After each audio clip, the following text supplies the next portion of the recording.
મારું નામ પ્રજાપતિ સૃષ્ટિબેન પ્રભુભાઈ છે. હું ધોરણ 7માં અભ્યાસ કરું છું. હું આજે તમને નારી શક્તિ વિશે જણાવીશ. નમસ્કાર. સ્ત્રી શક્તિના સમર્થકો તથા વિશ્વ ચેતના સ્વરૂપ શક્તિ આપ તમામને મારા સત નમન. પશ્ચિમની સંસ્કૃતિએ ભોગ્યા છે, જ્યારે ભારતની સંસ્કૃતિએ ભૂજ્યા છે. માટે માતૃદિન લખાય છે, પરંતુ વાત વાસ્તવમાં નારી શક્તિની ઉપાસનાની જ છે.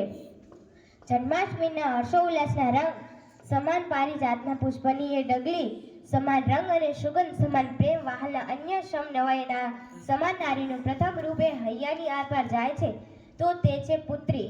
અને પુત્રી સ્વરૂપ કોઈ પળા સ્ત્રી માટે કમસે કમ એક પુરુષ એવો હોય જેની સંવેદનાને સમજી શકે તો તે પિતા છે. અને પિતાના જીવનમાં એ વ્યક્તિ પુત્રી છે.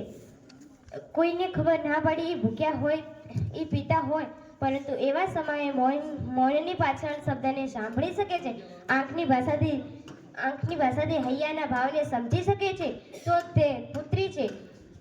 માટે જ પુત્રીની વિદાયની વેળાએ કવિએ લખ્યું છે, કાળજા કેરો ટુકડો મારા હાથથી છૂટી ગયો.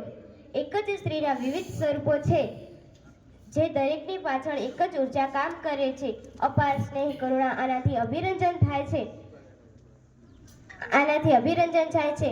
સ્ત્રી એ ઈશ્વરે પૃથ્વી પર કરેલું અદ્ભુત સર્જન છે. સુનિતા વિલિયમ્સ કલ્પના ચાવલા સ્વરૂપે ધરતીની અવકાશ ઉડાન ભરીને સમગ્ર જગતને જણાવી શકે છે કે નારીનું સામર્થ્ય હંમેશા અમર્યાદ રહ્યું છે. જય હિન્દ.